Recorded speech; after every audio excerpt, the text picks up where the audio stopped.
सनम बेवफा हो गई आपके साथ। ये जो इश्क है ना, इश्क में बेवफाई बहुत बड़ी चीज होती है। रिलेशनशिप होगा। दाढ़ी तो आपकी पहले से है, अब इश्क में आप क्या बढ़ाएंगे? नहीं वो नहीं करेंगे। नहीं, क्यों करेंगे? अरे आप मीडिया अगर यूं करेगा तो हम भी कर सकते हैं ना। पीएम से सवाल पूछा था, आंख में आंख डाल के पूछा था, अब आपसे आंख में आंख डाल के पूछ रही हूँ। हो गए तब उस दिन आप मिलिएगा मुझसे। अरे मैडम, आपसे मिलने को हमेशा तैयार है, हम कहाँ भागने वाले हैं। नहीं, मैं आपकी आंख में आंख डाल के बोल रहा हूँ, जैसा आपने मोदी जी की आंख में आंख डाला, आपको कुछ नहीं होगा। इसलिए नहीं, आप जज नहीं है, आप कोर्ट नहीं है। मीडिया अगर किसी चीज से हमको घेरेगा तो हम वही बोलेंगे, उल्टा बोलेंगे, हम पीछे हटने वाले नहीं। आप अंजना ओम कश्यप और असदुद्दीन ओवैसी जी में हुई प्यार, मोहब्बत और बेवफाई की बातें। हाँ, ये बात थोड़ा चौकन्ना कर देने वाली है, पर सच है, सच्चाई दिखाना हमारा काम है। ये एकदम हाल ही का एक्सक्लूसिव इंटरव्यू है आज तक जैसे बड़े मंच पर। अंजना जी ने किया प्यार का इजहार। अब ये थोड़ा ज्यादा हो रहा है। चलिए, सच्चाई क्या है हम खुद ही देख लेते हैं। हे हाय हेलो नमस्ते जी, सत श्री अकाल, अस्सलाम वालेकुम। मैं निधि शर्मा इंडिया से, और आप अच्छी तरह से जानते हैं कि जब असद सर अंजना ओम कश्यप जी के साथ दिखाई देते हैं तो जो ऑडियंस हैं, जो हमारे देश के निवासी हैं, वो उन इंटरव्यूज को देखना हद से ज्यादा वाला पसंद करते हैं। क्या है कि अंजना जी धाकड़ पत्रकार है, किसी की चलने नहीं देती अपने सामने, पर असदुद्दीन ओवैसी जी कौन से कम है, वो तो और बढ़ चढ़ करके बैरिस्टर बाबू हैं। उनके सामने कोई कहाँ टिक सकता है। उनकी नॉलेज, इल्म जो है, वो ज्ञान ही इतना ज्यादा है कि कोई उल्टी सीधी बात उनके सामने नहीं कर सकता। चलिए, ये मजाकिया बातों को अगर हम एक साइड रखें तो ये सच बात है कि असद सर इस दौर के वो नेता हैं जो अल्पसंख्यकों की आवाज को आवाम के सामने लेकर के आते हैं। पार्लियामेंट में हमेशा आवाम के मुद्दे को उठाते हैं और जनता के लिए काम करते हैं। बड़े कम नेता हैं हमारे देश में जो सच्चे हों, जिनके स्कूल, कॉलेजेस या हॉस्पिटल्स चलते हों, पर असदुद्दीन ओवैसी जी के असलियत में देश का विकास करने वाले कार्यक्रम चलते ही रहते हैं। तो इस बात के लिए इन्हें सलाम करते हैं और अब इंतजार करने की जरूरत नहीं है, कुछ ही सेकंड्स में वीडियो स्टार्ट हो जाएगी। देश की संसद में बोला है, आप मुस्लिमों की आवाज बनते हैं, लेकिन सवाल है कि आप नेता तो देश के हैं ना, आप सिर्फ अल्पसंख्यकों के नेता कैसे बन सकते हैं इस देश में? आप कहते हैं ये बीजेपी वाले हिंदुत्व बेचते हैं, हिंदुत्व से वोट कमाते हैं। आप भी तो बस अल्पसंख्यक एक विक्टिम कार्ड खेलकर आप उनके नेता बनना चाहते हैं। मेरी आवाज सुनो, आप उन्हीं की बात, आज जितनी देर आपने बोला, आपने सिर्फ अल्पसंख्यकों के मुद्दे पर बोला। नहीं, उसमें बुरी बात क्या है? देखिए, भारत की पार्लियामेंट में जितने अपर कास्ट के एमपीज हैं और जितने ओबीसी समाज के एमपीज हैं बराबर हैं, और अगर किसी की नुमाइंदगी नहीं है एज अ ग्रुप, वो मुसलमान माइनॉरिटी हैं। आप 4% जीत कर आ रहे हैं, और जितने एम्पिरिकल एविडेंस है, स्टडीज़ है कि मुसलमान सोशली, एजुकेशनली, इकोनॉमिकली बैकवर्ड है, तो आप कमज़ोर की बात करेंगे या ताकतवर की करेंगे? छोड़ दीजिए थोड़ी देर के लिए मुसलमान। और हमारे संविधान में देखिए, इक्वालिटी जो है सिर्फ फॉर्मल नहीं, हमारे संविधान कहता है कि सब्सटेंटिव इक्वालिटी वो देश में होनी चाहिए। तो उसके लिए बात करना अगर गुनाह है तो फिर गरीब हिंदू कमजोर नहीं है। हाँ? गरीब हिंदू कमजोर नहीं है। नहीं, आप देख लीजिए, जो गरीब हिंदू है और गरीब मुसलमान जो है, उसके पर कैपिटा इनकम में बहुत फर्क है। और जो गरीब हिंदू है और जो गरीब मुसलमान है, सबसे ज्यादा सेल्फ एम्प्लॉयमेंट में मुसलमान है। ये डेटा है, ये मेरा नहीं है। और कल को आपके दफ्तर में कोई हिंदू आए, बोले मेरी हालत तो ठीक नहीं है, नेताजी आप हैदराबाद के सांसद हैं, आपकी इतनी चलती है, तो आप उसके नेता नहीं होंगे? आपको जानकर हैरत होगी कि मुझे बहुत बड़ी तादाद में मेरे कॉन्स्टिट्यूंसी के बैकवर्ड क्लास समाज के, दलित समाज के और आदिवासी समाज के लोग वोट डालते हैं। लाख कोशिश कर लिए अमित शाह मेरे कॉन्स्टिट्यूंसी में आकर, म्युनिसिपल इलेक्शन के लिए अमित शाह एक वार्ड में आकर कैंपेन किए, वहाँ पे हमारा कॉरपोरेटर राजमोहन 10,000 वोट से जीता। तो ऐसा नहीं है, आप लोगों को दिखता नहीं। आप लोग कभी हैदराबाद आइए, हमारे ऑफिस में बैठिए आधे घंटे के लिए, अगर रोज़ 1,000 लोग से मुलाकात करते हैं हफ्ते में 6 दिन, तो उसमें आधे तो हमारे गैर मुस्लिम भाई बहनें हैं। हैदराबाद से आप देश थोड़ी बदलिएगा सर। अब पहुंचते हैं हम महाराष्ट्र पर। आपने इस बार कितने 16 उम्मीदवार अपने उतारे थे। पिछली बार चुनाव में आपको 7.5 लाख वोट मिले, 2 सीटें धुले और मालेगांव जीते। इस बार एक इंडिपेंडेंट पार्टी, मतलब इंडिपेंडेंट इस्लाम पार्टी उन्होंने बनाई, और 164 वोट से आप 80% मुसलमान वाली सीट मालेगांव पर आप 164 वोट से जीते हैं। हाँ, तो यही तो first pass the post system का ईवल है ये। इसीलिए देश में first pass the post system जो उस वक्त हम लोग पसंद किए सबसे गलत है। प्रोपोर्शनल रिप्रेजेंटेशन होगा तो जनता के वोट की वैल्यू भी होगी। तो और पिछली बार हम लोग ज़्यादा सीट लड़े थे, 40 के ऊपर लड़े थे, अब की बार सिर्फ 16 लड़े। होता है, जनता का फैसला है, हम उसको कबूल करते हैं, हमको शिकायत तो नहीं कर रहे हैं। आपको सब सुनना चाहते हैं, बस वोट नहीं देना चाहते हैं। आपने कहा यही है ना कि आपसे आप अपने आप को कई बार लैला कहते हैं पॉलिटिक्स में कि सब आपके इर्द गिर्द ये घूमते हैं, पर जनता ही सनम बेवफा हो गई आपके साथ। नहीं मर देखिए, ये जो इश्क है ना, इश्क में बेवफाई बहुत बड़ी चीज़ होती है, वरना इश्क ही नहीं होगा। वो तो ट्रांजैक्शनल रिलेशनशिप होगा। दाढ़ी तो आपकी पहले से है, अब इश्क में आप क्या बढ़ाएंगे? नहीं, तो नरेंद्र मोदी को भी दाढ़ी है, आप पूछेंगे उनसे, आप नहीं पूछ पाएंगे दाढ़ी पे। नरेंद्र मोदी की दाढ़ी रखने वाले ही सेफ हैं, वो इसी जैसे दाढ़ी रखने वाले परेशान हैं आजकल के। कहाँ मेरे घर में खुदाई हो जाए कि 500 साल पहले कुछ था यहाँ पर। सचमुच में भाई। अच्छा ये बताइए कि आपके सांसद थे 2, अब इकलौते रह गए आप, इम्तियाज जलील साहब। हाँ। नहीं, इम्तियाज जलील को बुरा ही बुरा हो रहा है सर पॉलिटिक्स में आपके साथ। नहीं, कहाँ आपको लग रहा है बुरा? अरे सर, विधायक 2 थे मालेगांव धुले, वो भी एक फिसल गए, तो नहीं, एक जीते 164 से, जैसे कहते हैं वो भागते। कोई बात नहीं, ये जनता है। नरेंद्र मोदी की मेजॉरिटी कम हो गई, अयोध्या हार गए, बहुत सी चीजें होती है ना। हम जाहिर है तीसरी बार पीएम बन गए। हाँ, तीसरी बार पीएम बन गए। हाँ, वो बन गए, उसके कई वजूहात हैं बनने के। 240 पे आके रुक गए, 400 पार नहीं हुए। 300 क्या इसी से खुश होते रहिए। नहीं, इसी से खुश नहीं हो रहे। आपके सवाल का जवाब दे रहा हूं। अगर नरेंद्र मोदी की मेजॉरिटी कम हुई तो उनको भी रात में नींद नहीं आती होगी, क्योंकि फर्स्ट 2 राउंड में तो लीड नहीं कर रहे थे। अयोध्या की सीट हार गए, और कहाँ कहाँ उन्होंने महाराष्ट्र में कई सीट हार गए, तो हारे हैं ना। अब आते हैं दिल्ली में। अभी चुनाव की बाकी पार्टियों ने घोषणा की नहीं। ऐसा लगता है कि आपकी जो क्राइटेरिया और क्रेडिबिलिटी है सर उम्मीदवार चुनने की, वो ये है कि इसका नाम क्या, मतलब मैं आपके हर उम्मीदवार के लिए नहीं कह रही हूँ, कि क्या किसी दंगे में इसका नाम है, क्या किसी क्रिमिनल केस में नाम है। ताहिर हुसैन क्यों? 2020 के दिल्ली दंगों में नहीं, आप जज नहीं है, आप कोर्ट नहीं है। जब तक कोर्ट फैसला नहीं करेगी, देखिए ट्रायल बाय मीडिया से कई मर्तबा आप लोगों ने कई लोगों की ज़िंदगी को ख़राब किया, और बाद में जब कोर्ट का जजमेंट आया, मीडिया बाय ट्रायल उन चैनलों ने कभी जिक्र भी नहीं किया। आज भी मैं कह रहा हूं कि कोर्ट में मामला है, कोर्ट तय करेगा। अब रहा सवाल क्यों दिए, क्योंकि कानून इजाज़त देता है। अब आप ये सवाल नहीं पूछ सकते प्रज्ञा ठाकुर से। भारत की पार्लियामेंट में ऐसे 40% या 45% एमपीज हैं जिन पर ग्रीवियस चार्जेस हैं, उनके बारे में कोई नहीं पूछेगा। ग्रीवियस चार्जेस हैं किडनैपिंग से लेकर रेप तक, और जीत जाते हैं। साध्वी प्रज्ञा ठाकुर पर मैंने खुद पीएम से सवाल पूछा था, आंख में आंख डाल के पूछा था। अब आपसे आंख में आंख डाल के पूछ रही हूं कि जिस ताहिर हुसैन को दिल्ली 2020 के दंगों में दिल्ली की एक अदालत ने, अभी तक अभी मामला कोर्ट में चल रहा है, अदालत ने कुछ नहीं, एन एक्टिव राइटर कहा। नहीं, छोड़ दीजिए वो। आईबी अधिकारी अंकित शर्मा की हत्या का जिन पर आरोप है, मगर आपने नरेंद्र मोदी की, आपको ऐसा क्या नायाब हीरा दिख रहा है सर, ये समझाइए ना। नहीं, मेरे को एक बात अच्छी दिखी कि आपने नरेंद्र मोदी की आंख में आंख डाल दिया। हाँ, बिल्कुल, और आप सलामत हैं, बहुत बहुत शुक्रिया। नहीं, आपने ताहिर हुसैन पर मुझे सैटिस्फैक्टरी जवाब नहीं दिया। नहीं, मुझे आपका क्राइटेरिया क्या है सर चुनने का? सुनिए मैडम, देखिए मैं किसी टीवी चैनल पे जाके उनको क्राइटेरिया क्यों बताऊंगा? मेरे पार्टी ने, सुनिए, मेरे पार्टी का फैसला है। हमको लगा कि ताहिर हुसैन को टिकट देना चाहिए।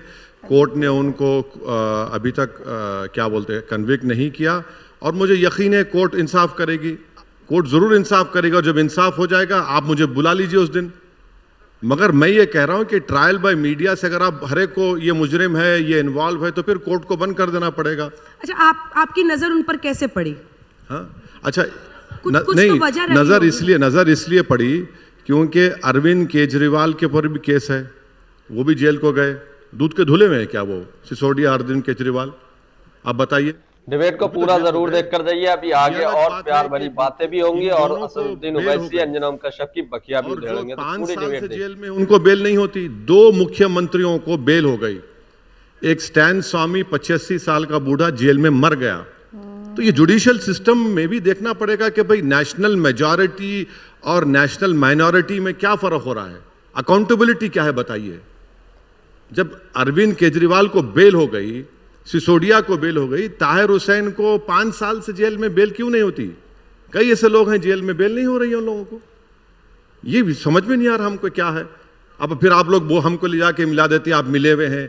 अरे मिले हुए हैं तो छूट क्यों नहीं रहे लोग? फिर ये क्यों नहीं निकल रहे जेल से बाहर? अगर आरोप साबित हो गए तब उस दिन आप मिलिएगा मुझसे। अरे मैडम, आपसे मिलने को हमेशा तैयार है, हम कहां भागने वाले हैं? हम तो हर आदमी से मिलते हैं, कौन नहीं अंकित मिलेगा? शर्मा आईबी अधिकारी थे, उनकी हत्या हुई। नहीं उनके देखिए, भाई, उनकी उनके परिवार वाले, उनकी हत्या उनसे नजर कंडेम कैसे मिलाइएगा नहीं, सर? उनकी हत्या कंडेमनेबल है, बिल्कुल कंडेमनेबल है। क्या करें आपके कंडेमनेशन का? नहीं क्या करें बोल आप तो आरोपी को टिकट दे रहे हैं सर। आरोपी है ना। देखिए, संविधान से लॉ से देश चलेगा, उसके बगैर चल आप बोल देंगे आप तो तय नहीं करेंगे ना। कोर्ट तय करेगा एविडेंस की बुनियाद पर, बियॉन्ड रीजनेबल डाउट प्रूफ करना पड़ेगा। देखिए, बांग्लादेश में हिंदुओं पर हो रहे अत्याचार के मुद्दे पर ओवैसी साहब क्या बोलना चाहेंगे? अरे पार्लियामेंट में बोले, आप खुश नहीं हुए? कल बोले हम। आप तो सरकार को घेर रहे थे, लेकिन नहीं सुनिए एक बात नहीं, सुनिए। आप क्या वहां की सरकार को, मोहम्मद यूनुस की केयरटेकर सरकार को आप कटघरे में खड़ा अरे मैं करेंगे? प्रधानमंत्री थोड़ी हूं, मैं कोई फॉरेन मिनिस्टर हूं, मैं एक मेंबर ऑफ पार्लियामेंट हूं। मैंने जो कहा पार्लियामेंट में कि हम $55 बिलियन का इकोनॉमिक हेल्प बांग्लादेश को दे रहे हैं और हम उनको बिजली दे रहे हैं। अडानी ने 5 बिलियन का पावर प्लांट झारखंड में डाला और उसकी भी उनको भी पैसे नहीं मिल रहे। अडानी को पहली मर्तबा अडानी को कहीं से पैसे नहीं मिल रहे, तो बांग्लादेश से नहीं मिल रहे हैं। ये भी बड़ी ताज्जुब की बात है। अब वहां पर जो माइनॉरिटी पर जुल्म हो रहा है, हम तो बोले हैं, मैं तो पहले ही बोला हूं, मगर सवाल ये पैदा होता है कि यहां पर शेख हसीना क्यों बैठी हुई है? क्या दिक्कत है बैठने में? अरे यहां पर बैठकर आप जो है इस तरह के स्टेटमेंट्स दे रहे हैं, क्यों दे रहे हैं? अच्छा, मुझे समझ में नहीं आया कि क्या मोदी सरकार उन स्टेटमेंट्स को वेट कर रही है, नहीं कर रही है। मगर बांग्लादेश के माइनॉरिटीज पर उनको कंट्रोल करना चाहिए। और खुद मिनिस्टर फॉर एक्सटर्नल अफेयर जवाब दिया कि फॉरेन सेक्रेटरी गए शेख थे। हसीना को लेकर एक फॉरेन पॉलिसी भारत की पहले से रही है, ये कंटिन्यूटी वाली क्या? पॉलिसी ना है। ना ना देखिए, कंटिन्यूटी ना वाली ना पॉलिसी। ना ना कोई नहीं, गलत है। सर, हम तो कह रहे हैं एमईए बंद कर दिया जाए, हैदराबाद में एक वहां पर सुन खोल तो दिया लीजिए, जाए। सुन तो लीजिए। आप बार बार हैदराबाद से इतनी मोहब्बत क्यों करते हैं मुझे नहीं मालूम, मगर शायद आपको हैदराबाद अच्छा लगा होगा वहां पर। मगर ये बताइए कि हमारी देश की फॉरेन पॉलिसी उस देश से होगी या किसी फैमिली से होगी? फैमिली से नहीं है ना। हमारी फॉरेन पॉलिसी बांग्लादेश से है। वहां पर वहां की जनता ने कुछ फैसला किया। हमारा बोलना यह है कि हम $55 बिलियन का उनको वहां पर इन्वेस्टमेंट कर रहे हैं, हमारे ट्रेड है। अच्छा, पूरे विश्व में सबसे ज्यादा कॉन्सुलेट वीजा देता है बांग्लादेशियों को भारत आने के लिए। एक परिवार से नहीं है, वहां की नरमपंथी आवाज से है। वहां की नरमपंथी वर्सेस चरमपंथी जो लड़ाई है, वो आप और हम बहस कर ले, मगर वो अलग बहस है। वहां पर सरकार तो अब यूनुस की है, वहां पर उनसे बात करना पड़ेगा और बात करना जरूरी है। उसमें बात नहीं करें तो कैसा होगा? मगर मेरा ऑब्जेक्शन इस बात पर है कि बांग्लादेश में वहां के माइनॉरिटी पे जुल्म हो रहा और भारत के मुसलमान को कटहरे में खड़ा कर रहे हैं। सही में अगर कोई मिल जाए तो उसकी आरती उतारो, ये क्या बात है? ये क्या बात है? ये जो नफरत फैलाई जा रही है बांग्लादेश के नाम पर भारत में मुसलमानों के ऊपर, ये बिल्कुल गलत बात है। कहाँ नफरत है सर? कहाँ अरे डर आप है? देखिए मैं आपको वीडियो दिखाता हूं। एक महाशय कह रहे हैं कि अगर कोई मिल जाए दाढ़ी वाला और फिर वो टोपी हो, फिर वो क्या बोलते हैं, वो बांग्लादेशी हो, उसकी आरती उतारिए। और महाराष्ट्र में क्या बोलना चाह रहा था? हमने तो ये मिनट ज्यादा इंटरव्यू रखा था, लेकिन 15 मिनट का एक आया था बीच में। हाँ, तो क्यों हुआ बताता हूं। 15 मिनट क्या था? 15 मिनट क्या है? 15 मिनट क्या है? मैं अगर बोलूंगा कि अंजना ओम कश्यप के साथ मेरा सिर्फ 15 मिनट का शो है, तो क्या बोलेंगे आप लोग? हो गया, क्या मतलब? सब बकवास है। अरे हम इतने मासूम है आप कि 15 मिनट आप क्यों बोल रहे थे? लोग समझ नहीं पाए। मीडिया अगर किसी चीज से हमको घेरेगा तो हम वही बोलेंगे, उल्टा बोलेंगे। हम पीछे हटने वाले नहीं। अपनी बात, ये क्या बात है? आप मेरे को बोलेंगे 15 मिनट, तो बोला हाँ 15 मिनट लो, 15 मिनट और लो, बोलेंगे। जो मना किया जाएगा वही बोलेंगे। हाँ बोलेंगे, क्यों नहीं वो कहते हैं वंदे मातरम बोलिए। हाँ? वो बार बार कहते हैं वंदे मातरम, भारत माता की जय अगर कोई बोलिए। वंदे मातरम पढ़ेगा मैं साथ खड़े हो जाऊंगा, इज्जत करूंगा, नेशनल सॉन्ग है। मगर आप जोर जबरदस्ती नहीं कर सकते। जनगण मन है, नेशनल एंथम है, खड़े होते हैं, फकर से पढ़ते हैं हफ्ते में 3-4 मरतबा और फंक्शन में।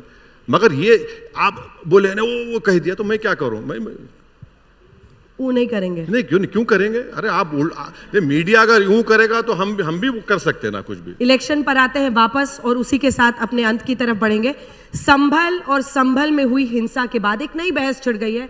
अभी places of worship act court में, सुप्रीम कोर्ट ने केंद्र सरकार से कहा है आप 4 हफ्ते में हलफनामा जल्दी से इस पर दीजिए, फिर मामले की सुनवाई होगी।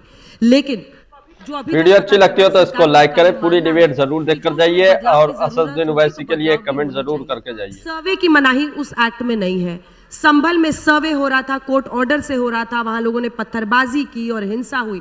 मैं कतई जो मतलब वहां पर लोगों की मौत हुई है उसको सही नहीं ठहरा रही हूँ, लेकिन उस पर आप लोग रोटी सेकने क्यों पहुंचते हैं? What? 5 लोगों की जान चले गई, जिसमें एक 17 साल का बच्चा भी है, और आप कह रहे हैं रोटी सेक रहे हैं।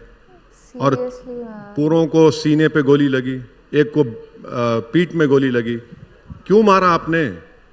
और आपको मालूम कि वो, मैं बार बार कह रहा हूं, वो लोग गए राइट ऑफ वे के लिए और झूठ बोले कि बाबरनामा, जो बाबरनामा का इंग्लिश में तर्जुमा किया उसके फुटनोट में लिख रहा है, उस ट्रांसलेशन में नहीं लिखा। आप एक बात बताइए, कानून है, भारत की पार्लियामेंट ने बनाया, आप हर जगह खोदेंगे। कल मैं कोर्ट को जाके बोलूं प्राइम मिनिस्टर घर में मुझे खोदना है, वहां पर कुछ था, कहां रुकेगा ये पागलपन? बताइए। विकसित भारत बोलते हैं 2047, ये विकसित भारत होगा? अगर मैं आज किसी के घर में जाकर खोदूं दिल्ली में तो यकीनन खाने जहां खा का कुछ ना कुछ मिल जाएगा, तो मैं बोल दूं मेरी हो गई।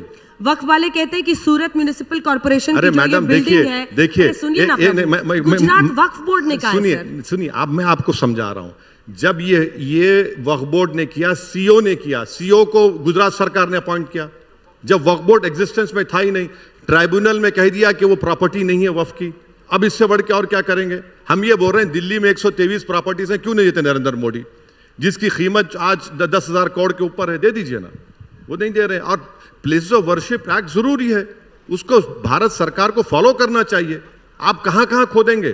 कहां? 5 लोग तो मर गए, और भी मरेंगे। ख्वाजा अजमेरी की दरगाह नहीं है, को 1901 में किताब लिखता है। दिल्ली में अभी जांच चल रही है। आज निजामुद्दीन औलिया में भी पुलिस पहुंची थी। जो रोहिंग्या है, बांग्लादेशी है, हाँ, उनका आधार कार्ड चेक किया जा रहा है, कईयों का नहीं मिल रहा है। अरे भाई आप करिए ना, आपको कौन रोक रहा है? आप चेक करिए, कौन रोक रहा है? वो अलग बात है, मगर आप हर जगह जाके खोदेंगे, निकालेंगे। प्लेसेस ऑफ वर्शिप एक्ट है, उसको फॉलो करिए, भारत को मजबूत रखिए, वरना ये हिंसा बढ़ेगी।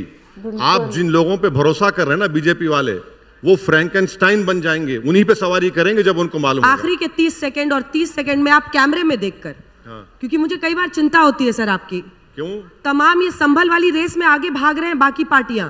आप कहते हैं कि आप इंडिया गठबंधन में आपको कोई शामिल नहीं करता है। आपके लिए सुनहरा मौका है कि आप देश के मुसलमानों को ये समझाएं। आज तक से बड़ी कोई आवाज तो है नहीं मैडम, मैं कि वो आपको सिर्फ सुने नहीं, मैं आपकी आंख में आंख डाल ना करें, वोट भी डालें। नहीं, मैं आपकी आंख में आंख डाल के बोल रहा हूं, जैसा आपने मोदी जी की आंख में आंख डाला, आपको कुछ नहीं होगा। मैं लाशों पे राजनीति नहीं करता, जिस तरह 2002 में हुआ, 84 दिल्ली में हुआ, 2022 में हुआ, नेल्ली में हुआ, हाशिमपुरा में हुआ, मलियाना में हुआ, 69 अहमदाबाद में हुआ। मैं लाशों पे राजनीति नहीं करना चाहता हूं, ना करूंगा कभी। मैं ये कह रहा हूं कि उनको क्यों मारा गया, इंसाफ करो उन लोगों से, बस इतना मेरा मानना है।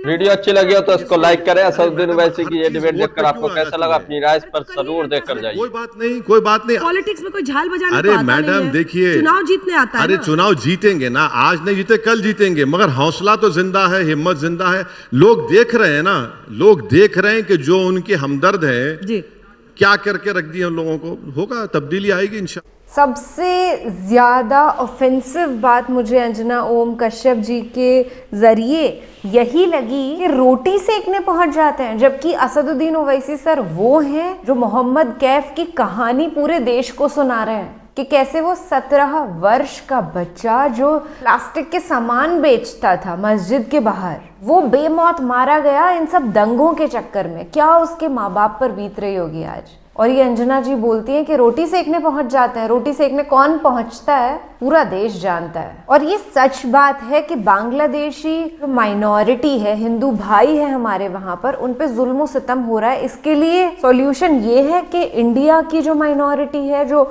मुस्लिम्स हमारे देश में अल्पसंख्यक हैं, उनको कटघरे में खड़ा किया जाए, उनके साथ जुल्म सितम किया जाए, तब जाके बराबरी का मामला होगा। ये कौन सी ओछी बात है। और हेट स्पीचेस मैंने खुद ने भी सुनी है ऐसी, जिसमें लोग कह रहे हैं कि कोई बांग्लादेशी मुसलमान अगर दिख जाए तो, पहले पाकिस्तान का ही टिकट पकड़ाते थे, अब तो नया नया बांग्लादेश का भी टिकट पकड़ाने लगे हैं। अरे भाई, अगर टिकट पकड़ाना ही है तो किसी डेवलप्ड कंट्री का पकड़ाइए, किसी पीसफुल कंट्री का पकड़ाइए। जो इंडिया से नीचे नीचे कंट्रीज हैं उन्हीं का टिकट पकड़ाइएगा आप। हमने पहले भी कहा था और आज फिर कहे देते हैं, जो लोग देश के मुसलमानों को पाकिस्तान या बांग्लादेश का टिकट पकड़ाएंगे, उनको हम भी एक टिकट पकड़ाते हैं, और वो है नेपाल का। जाइए नेपाल, हिंदू राष्ट्र बहुत प्यारा है ना आपको, तो वहीं जाकर के बस जाइए, यहाँ पर रहने की कोई ज़रूरत नहीं है फिर। क्योंकि ये हमारा भारत देश है जो कि एक सेक्युलर नेशन है। यहाँ पर हर जाति, हर मजहब को फॉलो करने वाले लोग रहते हैं। देश की डाइवर्सिटी ही तो हमारी पावर है। क्या इसी को